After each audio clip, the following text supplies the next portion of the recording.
Hello বন্ধুরা, আজ আমি মোচার রেসিপি শেয়ার করব। প্রথমে একটা মোচা নিয়ে ভালোভাবে ছাড়িয়ে নেব।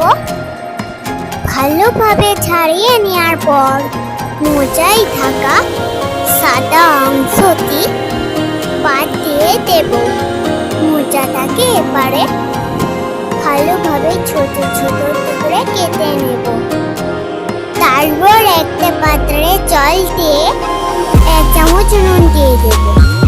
নুন দেওয়ার পর আমি মোচাটাকে নুন পানিতে ধুয়ে নেব। তারপর আমি একটা পেঁয়াজ নিয়ে তাকে ছোট ছোট টুকরে কেটে নেব। তারপর আলুটাকেও ছোট ছোট টুকরে কেটে নেব।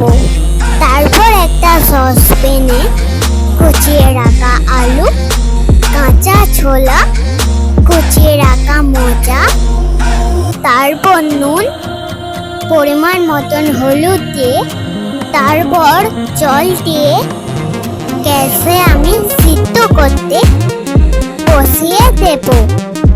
সিদ্ধ হয়ে গেলে একটু নেড়ে নেব।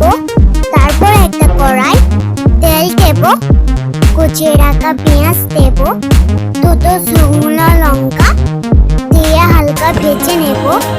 সিদ্ধ করে রাখা মোচাগুলো আমি দিয়ে দেব।